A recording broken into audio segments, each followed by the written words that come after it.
Hi. Where does Jay go? Hi, Jay.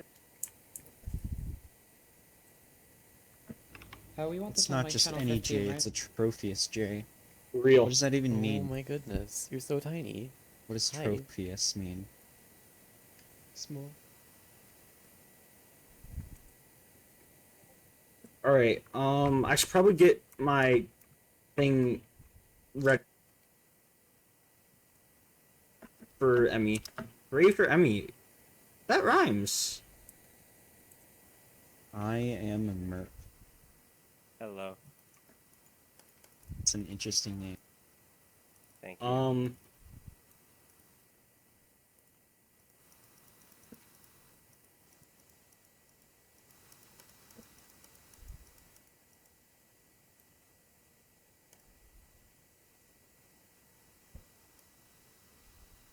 Alright. Oh, I'm on the wrong side. Loser. What? The Trophius J?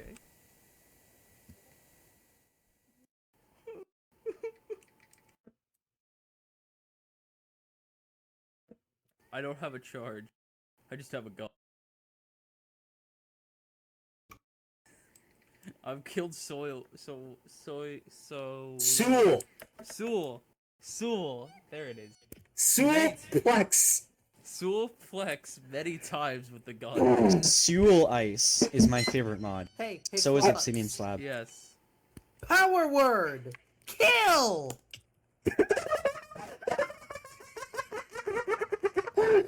What? I want you to know I was rapidly typing in a kill command so I could die. Oh my first. god. You got me first. What the fuck? Power word. Kill. I need to look up that. Alright. I need to see it again. I'm gonna have to have a segment during my presentation on Sunday of how to pronounce Sewell and how to spell Sewell. Okay, I'm gonna have to do a counter presentation of how to pronounce Sewell and how to spell it. Why is my life in like jail this? now. Good. Naturally. I'm finally safe. Power word. Mew and power word kill. What if Sonic I the brought Hedgehog! What if I Sonic the brought my- Hedgehog! Yeah, it's the Sonic. No, wait, black- no, let me out! I happening. don't deserve this. I don't deserve this. This is a Sonic adventure too. Hey, What- Lord Epsilon, could you take off that scarf? I think you're the one who's wearing it. It's really long and is causing issues for a couple I'm really people. sad right now. I'm really sad right now. That was the FNAF security Or breach. whoever jump scare has, noise. like, the ridiculously long black scarf. I've yeah. escaped. Thank you.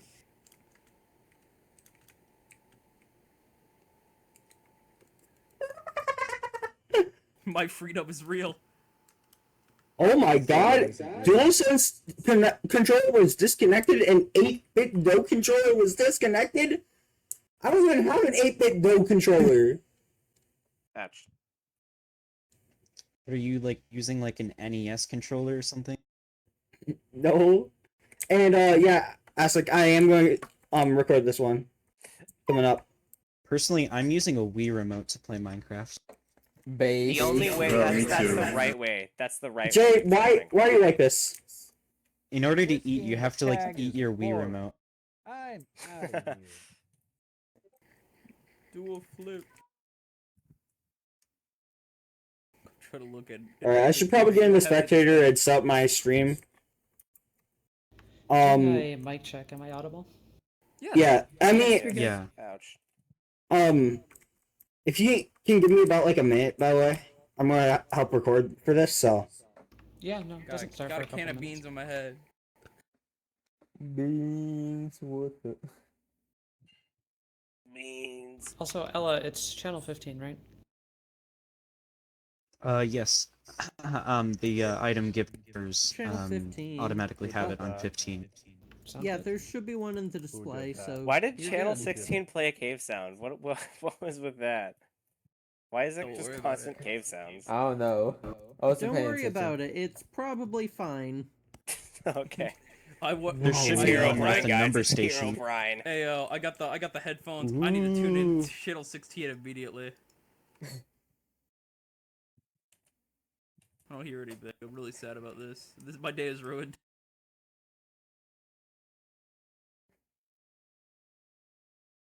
Ouch. Ouch. Cosmic Calamity, you your okay? skin, Oh. your figure do it. skin is one of the best I've seen yet. What is happening? Is that Oh, fucking Sonic? unfortunately, I don't have figure. Or wait, was that fixed? Is it like Wait a second. enabled? Channel 8's banging. Holy shit. How do I get a headset? No! I think Channel 8 is the Exco one? Wait, how do you change Holy channels? shit. Just click. Right with click or the shift radio. right click on your radio thing. Yeah. Oh, hi.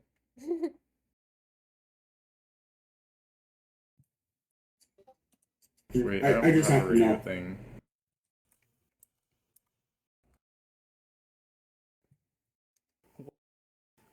What's channel 22? It's classical music. What? Oh yeah, that's just the local number station. Don't worry about it. Go on channel 0, you'll hear someone's microphone. Who has a gun? Oh yeah, wait, the really? Channel 0 bug still not fixed. Pain. I hate that. I'm so sorry. I couldn't figure it out. How do I get to the Oh, headset? none of the channels play music. Hello, whoever's hearing me on channel 0. I know you're listening. I'm gonna be. No, I'm gonna you be, can't- I'm they gonna can't be hear you. peeking in on conversations. How do you change channels? I'm so confused. You just click with Right. the radio. And That's a shift gift, an right. item. Yeah. Alright, I think No, it's I about time to accidentally threw mine begin, so away. let's quiet down.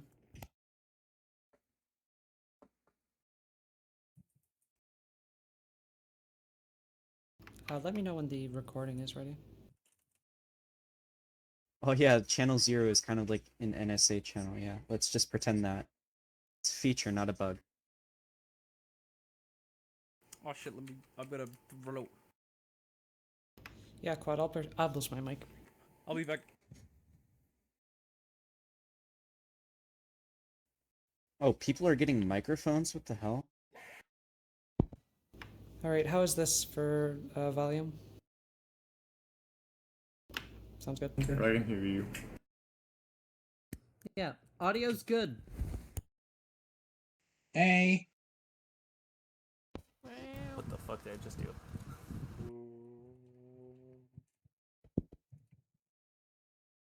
Why can't I go up? It's because I was using the wrong thing. I always use the wrong thing. Ow. Ow. Ow. Ow. Don't do that. I didn't try to do Names that. go upside down too. Ah. Oh my goodness. Oh my gosh. Whoa. Bless. It's good. It's fun, right? Yeah. That's crazy. I like your skin. Wait, there's Hey, all. jukebox music playing on channel 15? We're getting started. So please don't talk. Thanks.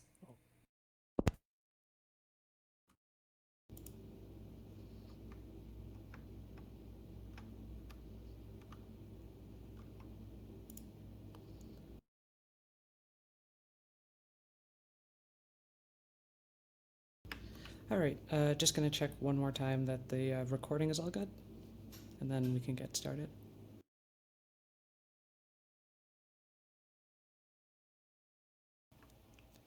Alright, that sounds great. Then we'll get going. Semver by Tom Preston Werner is quite possibly the worst massive multiplayer incremental game released since the IRS 1040. Despite its infamy, it has been one of the most impactful releases in its genre, and remains one of the most widely referenced and replayed to this day. Semver, or semantic versioning, is the oft-neglected formal spec for versioning releases in software. Hypothetically, the changes in the different parts of a version number, for example, 1.4.7, should be indicating to developers and users what kind of changes have occurred. In practice, the biggest number changes when big things happen, or when you need to market a brand new feature. But, hypothetically, if you release software intended to be consumed by other developers, as long as that first number doesn't change, good faith consumers should never have to change what they've written. Oh, hi. I'm Emmy. I develop several mods, mostly libraries and APIs with a UX component, such as EMI or trinkets. My presentation today is fairly technical, but I will be attempting to make up for it with a dash of whimsy. Today, I am going to teach you all how to lie and how to get away with it. Not to a person, that would be mean. I'm going to be lying to a computer. Computers, I guess, including all of the computers currently running in this pack and hundreds of thousands of other computers in the past up to present. I will be preemptively recommending that you do not follow in my footsteps with what I talk about today, unless of course you know more about it than I do, in which case, I'm not your mom. With that out of the way, earlier this year, I was spending time working on making my mod, EMI, cross-platform. If you're curious what EMI is, open your inventory. This process involves several steps. Of course, I need to convert my content to work with Forge's systems. That means adjusting my mixins, using new events, communicating with Forge's APIs, and so on. This is a somewhat known process, and there have even been talks in the past about it at last year's BlanketCon. However, I had a problem. EMI's API was designed in a small number of places to use Fabric's API types. This decision was done because I had no intention of ever porting EMI to Forge when I initially developed it. But that obviously changed. In order for EMI's API to be usable on Forge, I need to change these symbols to use different types, be it from EMI or vanilla. In addition, I need to move the methods for creating stacks out of Fabric types like fluid variants to Fabric-specific classes and create equivalents for Forge. The latter half of this is much easier. However, for the former, this is a problem. According to Tom Preston Warner, because it would be a breaking change. EMI supports several Minecraft versions at once, currently 1.19.2 up to modern day. And ideally, EMI on Forge should support more versions than just the most current if it's easily possible. If I just had different versions of the core API methods, like this for Forge and Fabric, XPlat mods, or cross-platform, that depend on EMI's loader-agnostic artifacts are going to run into serious issues, because there is not going to be a method where there needs to be one. If I remove or change these methods, mods written with older versions of EMI will crash, and devs will need to update, which is something I find unacceptable for my API. The solution is, of course, obvious. Make the breaking change in the API, and don't break the ABI. To discuss this, I need to make a pit stop on the two types of library dependencies in code in general. There are statically and dynamically linked libraries and dependencies. A statically linked library is included with your program and will not change unless you change it. For all purposes, it is your program. A dynamically linked library, on the other hand, is not included with your program. The user is expected to download it, or the system you're running on your program can change what you bundled. Minecraft modding is a dynamically linked ecosystem.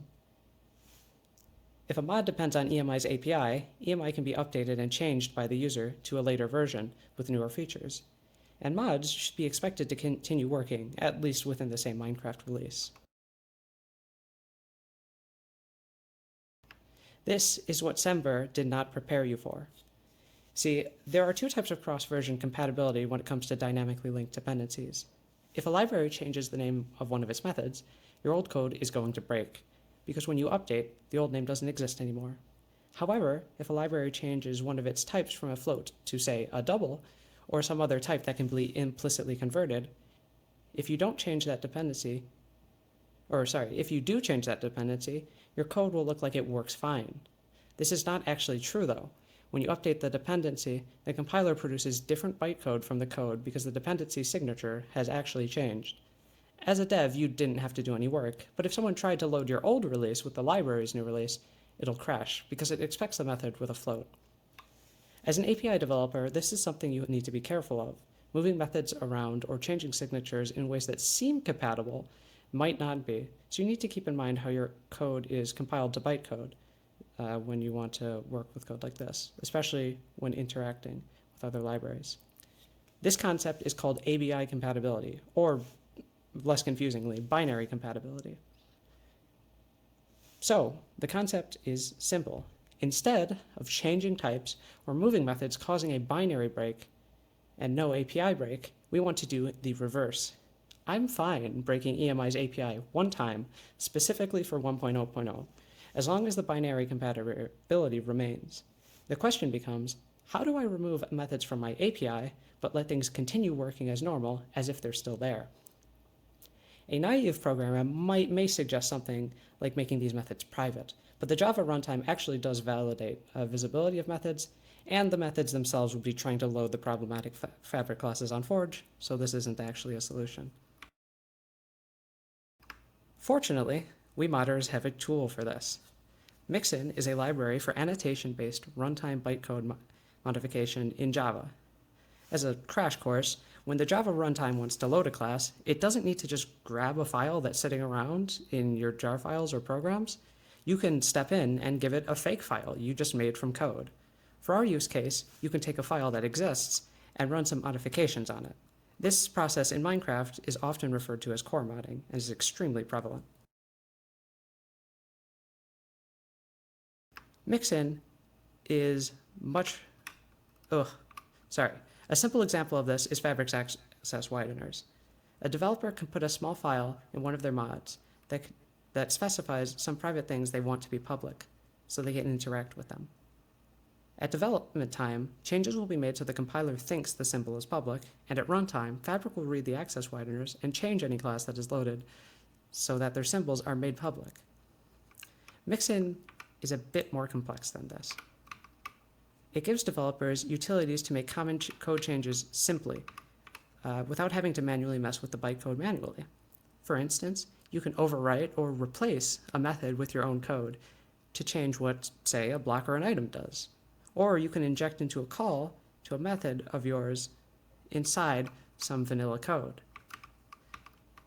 The limitations for common use case are pretty minimal, and this system is what mods use to do interesting or complex behavior a majority of the time. The best part is there is very minimal performance cost using runtime bytecode manipulation. The only time the class needs to be changed by Mixin is when it's loaded, which is something that only happens once after the game is created. Once a Mixin is applied, it's just normal code that's running as fast as normal code can, being optimized by the JVM like normal. And even the class load time is extremely minimal. It's a very fast process overall. The BlanketCon 2023 pack you're all playing on has several thousands of individual Mixin files making changes to the game, each with potentially dozens of injections or modifications. I go over this description not just for people who have never written Mixins, but also for the developers who use Mixins and don't actually know how they work on a deeper level. This is surprisingly common among developers. Mixins can make the process almost opaque at times. So then, if Mixin or some other runtime bytecode manipulation tactic can change a class at runtime, that's what I want. The idea is simple. In my API, I remove all the problematic symbols, and I move all the symbols I need to make my API break for XPlat and 1.0.0. While I'm at it, I can clean up some code issues that have been causing me some headaches. At the same time, I write Mixins instead of on Minecraft classes on my own classes, so that when my classes are loaded on Fabric, it puts all the things I just removed back using runtime bytecode manipulation. Sound simple? Well, it's not, but don't worry. Of the 7 deadly sins, sloth is the only one that does not impact how I write core mods. Let's consider some of the easier changes. Most simple, I need to remove these methods. Fluid variant and item variant are Fabric API types and won't be present on Forge. So I remove them here, and I create a Mixin to EMI stack. All I need to do is put the method in here, and Mixin will copy it to EMI stack. No annotations needed. Not every dev knows this, but this is one of the core features of Mixin. Any methods or fields that you write are just copied into the destination class, possibly renamed. Every injection method are just copied in as well. A lot of people assume their code is getting put inside of the method they're injecting into, but the only code that is getting added is done by Mixin itself to call your method. So I actually misled you. We're not supposed to go forward yet. This is going to be the first of several instances where mixin. Yeah, okay. This is going to be the first of several cases where mixin, in trying to patch footguns, prevents useful behavior that I want. In this case, you're not allowed to have methods in mixins that are both public and static, because then you'd be able to write code that can call these methods if you're not properly educated on how they work and try to load the mixin class, which is something that is prevented. So we're going to have to use a little trick. Mixin has a concept called a mixin plugin, which can give you code control of what mixins are loaded and how they target classes.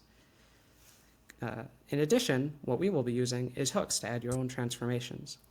Going forward, mixin is going to be used much less, and most of these changes are going to be written manually.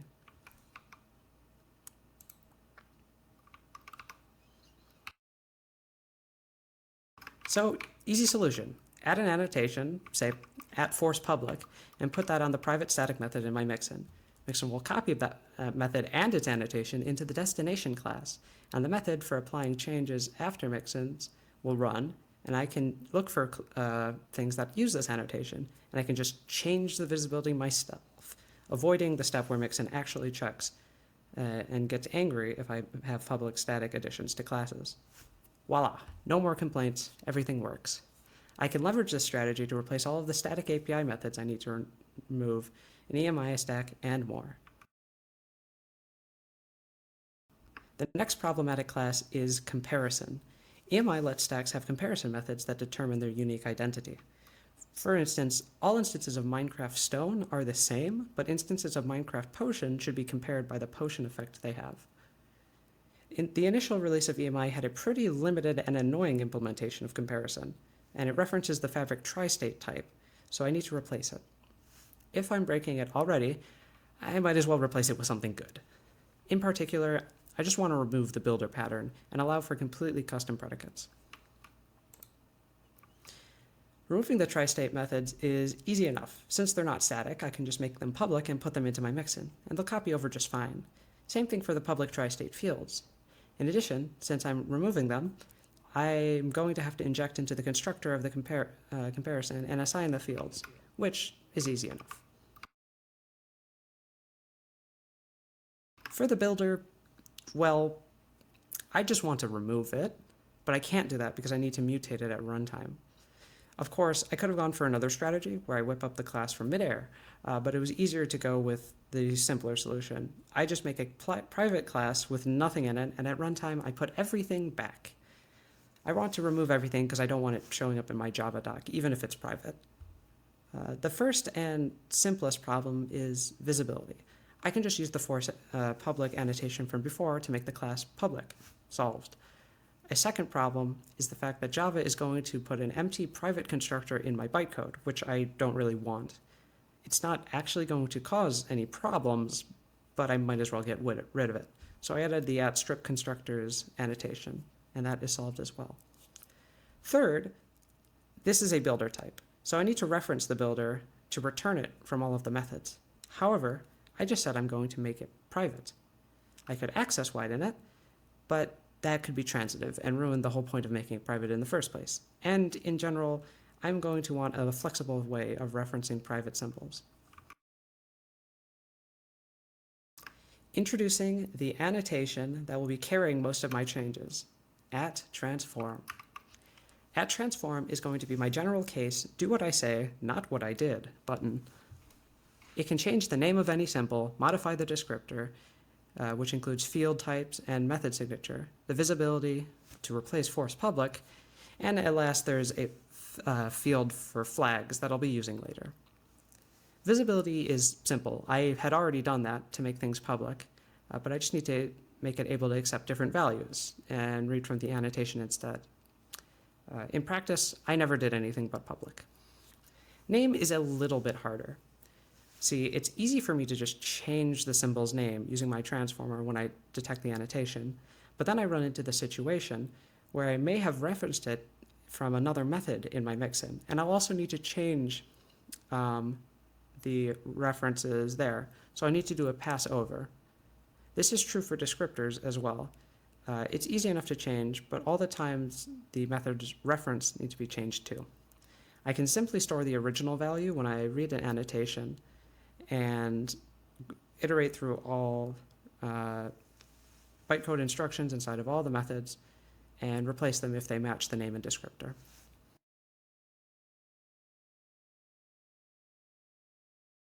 Now you might be wondering, if I change the descriptor, how do I change all the types that are referencing it?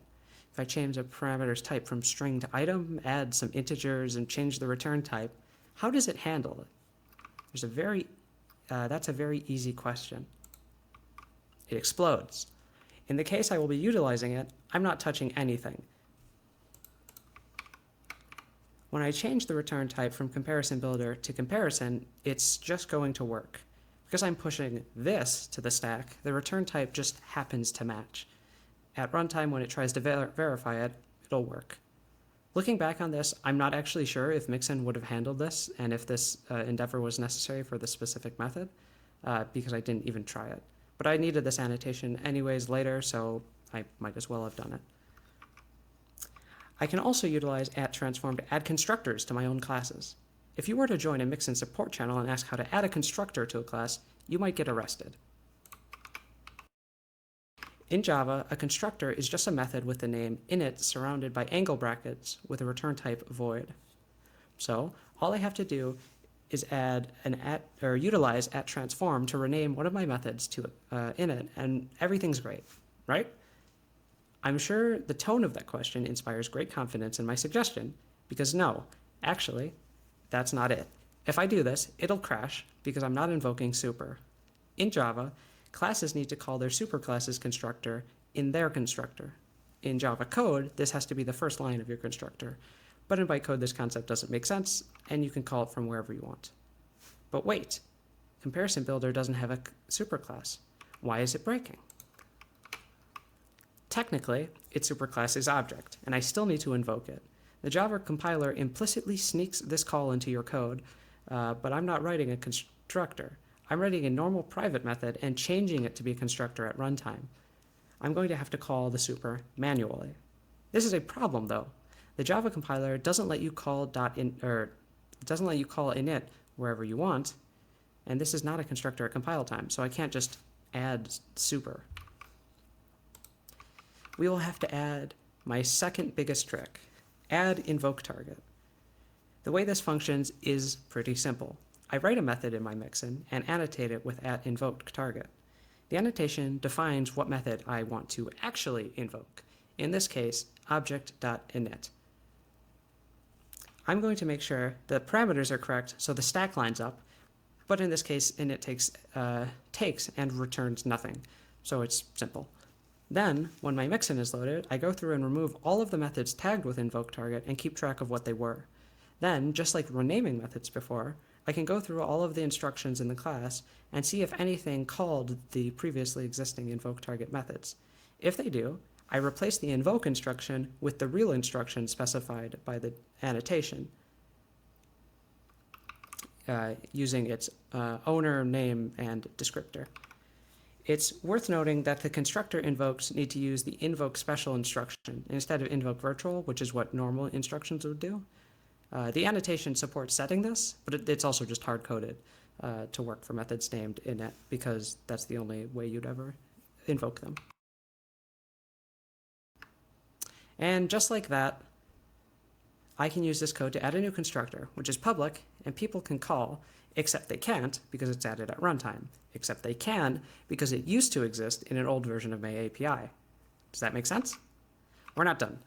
The comparison class itself had a copy function, which created a new builder. This is a problem, though, because the builder class is now private, and I need to return it. Once again, I'm going to have to use @transform to change the signature of my method. I'll just define it as object, and at runtime, it'll change to be comparison.builder like before. Then I'll need to create a builder using the constructor in the private class that I just removed. This almost seems like a use case for invoke target, but there's a problem. If you were unfamiliar with what constructor bytecode looked like, but understood a bit about Java, you might have been confused to learn that constructors return void earlier. That is, if you call the method, you get nothing back. Shouldn't you be getting back the object you just made? Well, this actually doesn't make a ton of sense. You had to pass an object to even invoke the constructor. Most languages like Java hide this, but when you call a non-static method, the first parameter you're passing is actually the object itself. When you use the keyword this, or otherwise reference any non-static fields or methods, you're actually referring to that first hidden parameter sent to every method. In bytecode, it's the first thing you push to the stack before any of the normal parameters. So, if I try to invoke this constructor, I'll need to first make a builder object. In bytecode, this uses the new instruction. In typical fashion, a construction of an object is using new, then calling dupe, then pushing all of the parameters to the constructor needs to the stack, then actually invoking the method. The dupe is used so that there are two references of the object on the stack, instead of just one, because one of them is going to be consumed when calling the constructor. And when you're done, you want to be left with the object you just created. Okay, so let's just add a special invoke target type. I can already pick what type of invoke I want to do. Let's just make one that does this new behavior for new.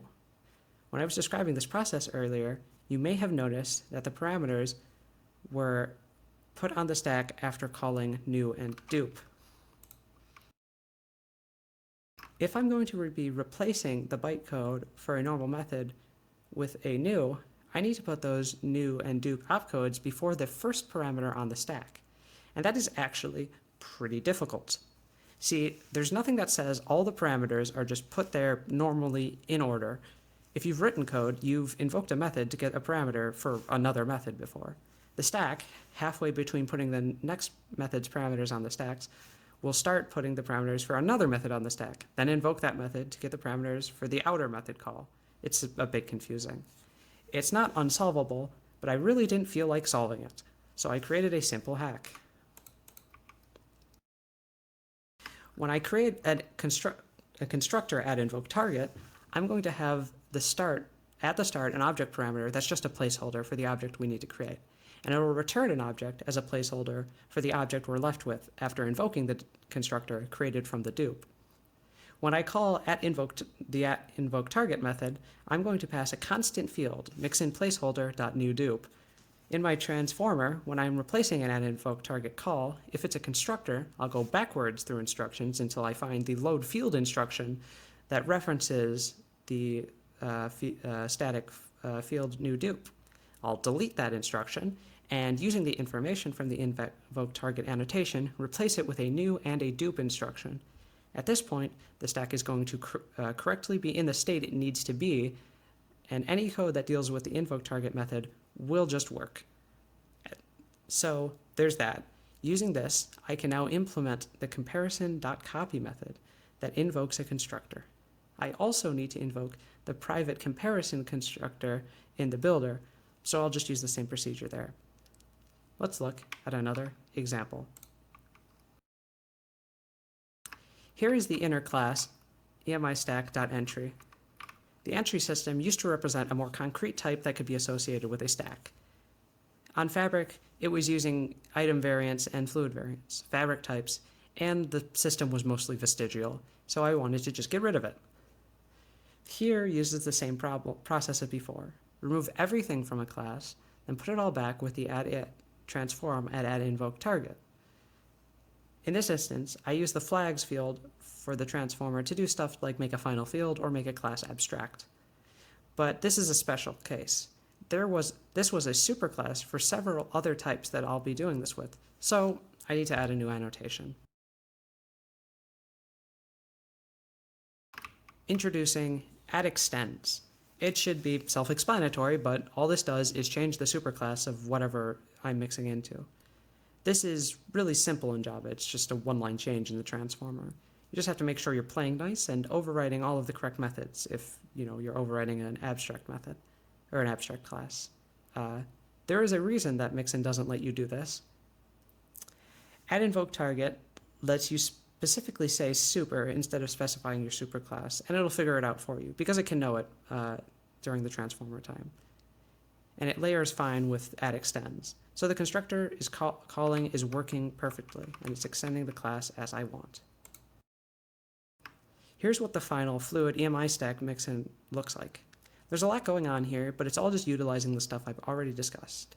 At transform, at invoke target, and some standard mix-in at inject. I did mention it earlier, but it's worth saying again that transforming the type of a field like this and the parameter or the return types of method just kind of works. Nothing extra had to be done, because all the stuff will be correct on the stack at runtime. I've shown off a handful of the mix-ins in EMI, particularly those that craft a compelling linear narrative, but there are about a dozen like this, relatively large in size, re-implementing the handful of parts of problematic EMI API. It's not worth going over them all, so there's just one thing that I had left that I wanted to do. I left some public static final fields here, and they're accessible in my API, and I don't want that. I'm already breaking stuff, and people really shouldn't be touching them, so I'm just going to put this as a breaking change in 1.0.0 while I'm here anyways. Except this totally doesn't work. Mixin won't let you have static final fields like this in interfaces, and it can't be a non-static field because it's an interface, and interfaces can't have non-static fields. And Mixin won't let you mix into an interface with a normal class to add fields normally, and even if I could, it wouldn't let you have public stuff, so I would need to transform it. This was really annoying because it was the last thing I wanted to do, and it would require so much effort to resolve for a really simple, tiny thing. Either I hardcode the transformation and give up, or I make a whole complex process of invoking a method like mine during class init. I actually tried to do something like this, returning the values to be set in new fields, and it just crashed, and I didn't feel like figuring out why. Eventually, I gave up and went with a copy procedure. You annotate a method, it destroys the method, and it makes fields that copy some other field's value during class init, which I just happened to have lying around in my implementation classes, so that was fine. And that's that. EMI was ported to Forge. I made a breaking change to my API without making a breaking change to my ABI.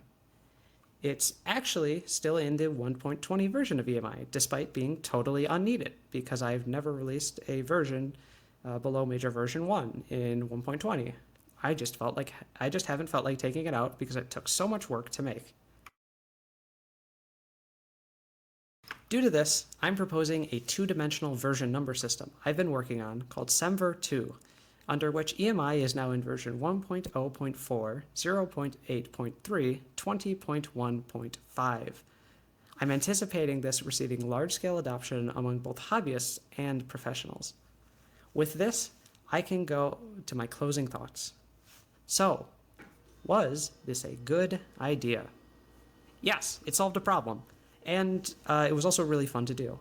I knew a lot about runtime bytecode manipulation going into this, which is what made the whole project possible, but using it in a real production environment with EMI, with real consequences, was really cool. Do I actually suggest anyone do this? I joked no at the start, but I do honestly think this solves a problem for the dynamically linked ecosystem of modded Minecraft. Large-scale changes like this are perhaps excessive and prone to breakage. I would strongly hazard against trying to leverage these strategies unless you basically already knew all the things I explained today, and how to test that your changes are working correctly. Runtime bytecode manipulation is powerful, but it can be hazardous. Do I plan on using this moving forward? A bit. There are sometimes situations where you make a bit of an oopsie and have to commit to a bit of an annoying API. Maybe you published a new version and you had the wrong return type on something. It's useful in cases like this to make small, non-compile breaking API changes and not that break the ABI in ways that developers won't notice. Say, changing a return type from void to something else, and keeping the void version around only appearing at runtime. It could also be useful in situations where you want to add a new method to an interface, but that would technically be a breaking change because it wouldn't be implemented anywhere else. You can add an empty stub in the interface and then mix into the interface to add a default implementation as a fallback, so that developers that use the new API are forced to implement it, but old developers can still have their code work. And finally, was Mixin the right tool for this? No, but no other proper tool really exists. Doing something like this with Mixin was fighting it the entire way to let me do what I understood, as it tried to prevent me from foot-gunning myself. I understand the value of guardrails, but I in particular am interested in investigating the forested rock wall under a mountain road descending at a speed of several dozen kilometers per hour. In this way, Mixin isn't great for me. I suppose we have time for questions, so if we want to open it up, we could do that.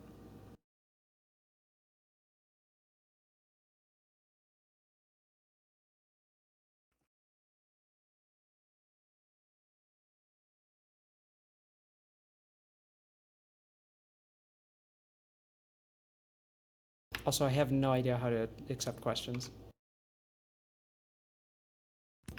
Oh, there's one thing in the chat. I guess I'll answer that very quickly, even though we're supposed to be using books. Asakek asked, do I plan on releasing my annotations framework as a standalone thing? No, only because I don't want to maintain it. The current state of all of these annotations I showed, especially at transform and at invoke target, will explode your JVM immediately if you use it even slightly wrong. And even if you use it right, maybe it'll explode. I don't know. I don't feel like debugging these things. It's a solution to a problem rather than a proper product that I want to maintain. So yeah, I don't plan on releasing this at all.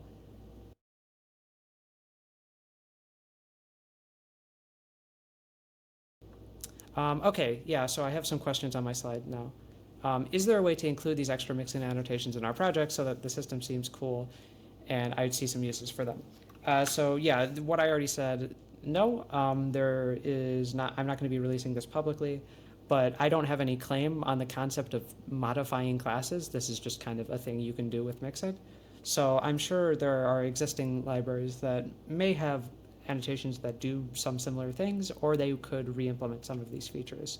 In the end, there's only 4 annotations that EMI uses, which is strip constructors, which is a very specific thing that could be more targeted to say remove specific methods.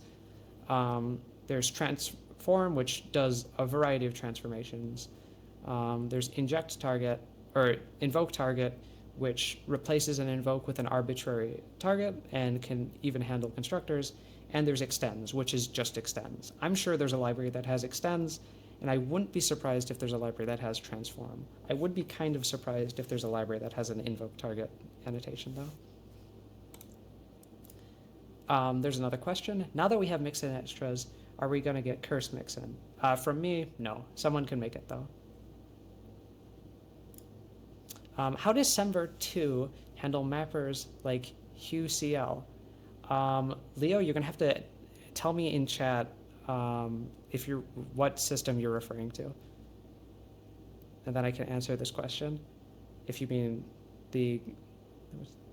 Yes, it's a joke about the Game Boy Color. I just wanted to make sure you're talking about the Game Boy Color. It doesn't handle it, just like the Game Boy Color. You get 1 byte of space.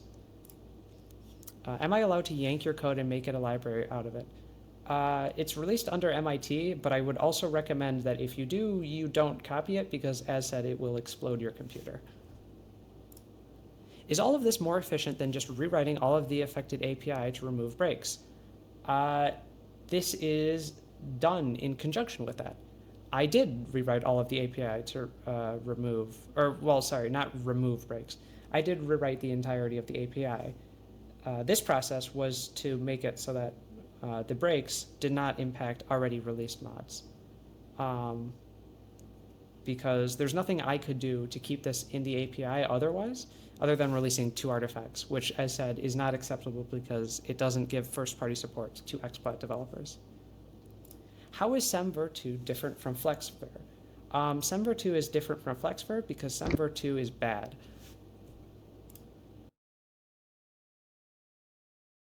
Okay, that's all the questions I got. If there's any more, you could feel free to toss them in. I don't know how fast the system is or if it's lagging or whatever.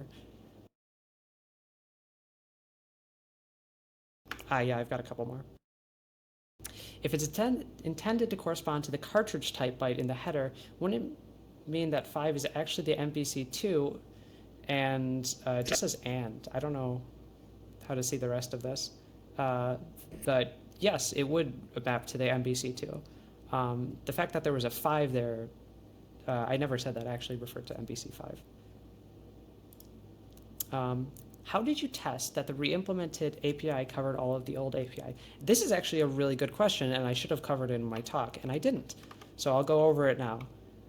In order to create a test app for situations like this, it's pretty difficult. You can't do it with like one project, or maybe you can with some bespoke testing library, I don't know.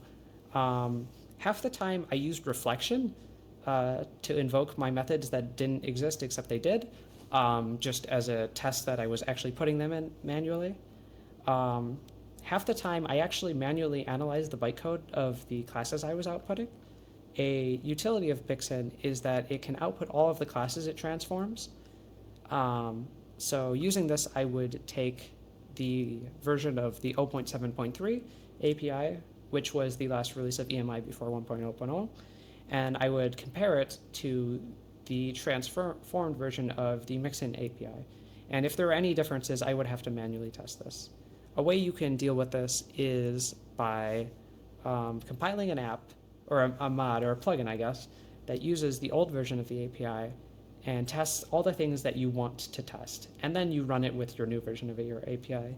It's definitely not clean, and in the future, if I was doing this at an even wider scale, I'd want to automate this system to test it more thoroughly, or in general, just test the differences between accessibility between the ABIs of Java classes.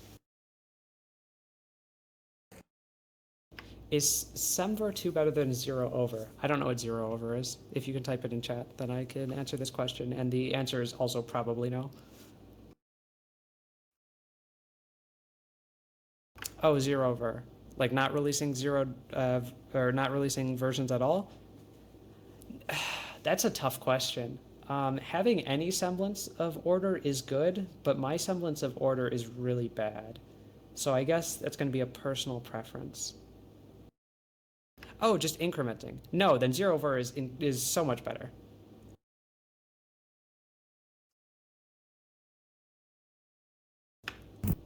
All right, I think that's all of the questions that were asked. So yeah, thanks for coming to my talk. I really enjoyed putting it on. It was fun to talk about the things that I did, and it was more fun to do them, of course, but enjoy knowing that this is running on all of your computers and is run hundreds of thousands of times. It hasn't broken yet.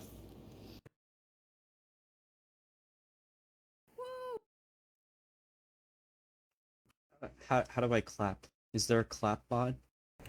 Woo! Oh yeah, just you Clap them out. Yeah, you know what? That works. Yeah. Everyone That's press the beta clap. time. Oh, what? Yippee! Woo! Sorry for randomly appearing on the stage. I did not mean for that to happen. Yippee! Great presentation. Smurver. I didn't understand half of that, but I Semver. sure did appreciate it. Emmy, when will we have Semver 3? Okay, if this is Semver 2 and it's like two-dimensional, where's Semver 3? Wait, can the third dimension be imaginary numbers? Can we have Maybe. imaginary The second Semver? dimension is already Be imaginary. mathematical equation. Oh no. Hi. Hey, Merp.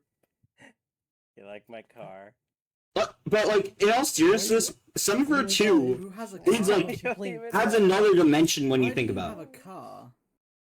Yeah, it's literally, it literally is. Room. So I think you should call it Semver 2D. Oh yeah, yes, you're a I mean, genius. Kind of like it's a 2DS. 2 is because of the 2 dimensions, wasn't it? Yes, it's called semver2 because it has 2 dimensions, yes. How's it going? Then yeah, we need Semver 3. I can't pronounce 3-dimensional words. It just adds up to your words then. Who the fuck said I can't pronounce 3-dimensional words? What the fuck does that mean? Like cube, platonic solid. Flux, can you pronounce a 3-dimensional word? Is Freddy Fazbear So a basically, three-dimensional like, word? all I'm saying is like, like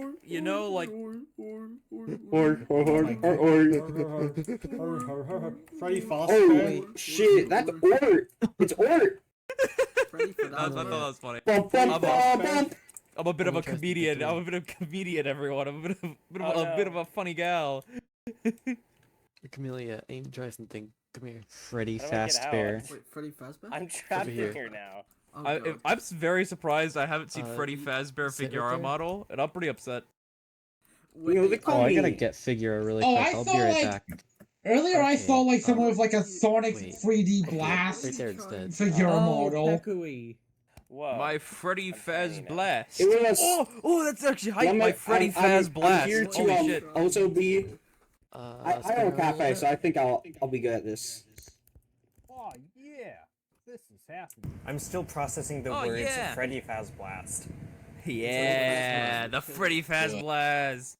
Let's you go. yell me. Yeah, Freddy No. Faz Wait, Blast. Sonic Robo Blast. Are you not 2 supportive here? of Freddy Faz Blast? I am. No, I'm more of a I'm Freddy really Faz interested player. how. He would solo Biden. How is the He would solo angles fight done? it. Two tap. That's what I want to You know. are big. No, Yeah. I no, think you- we should you vote for one-tap Freddy fight it. Faz Yeah, Blast in the that's 2024 Yeah. elections.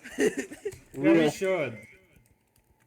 Wait a And his second. Homestuck. Chica. Oh, okay. Is your mic broken? Don't mention Chica. Don't mention Chica. I don't want to think Chica about from her. Homestuck. Oh my god. Roxanne so loud. Wolf. Oh my god. Markiplier.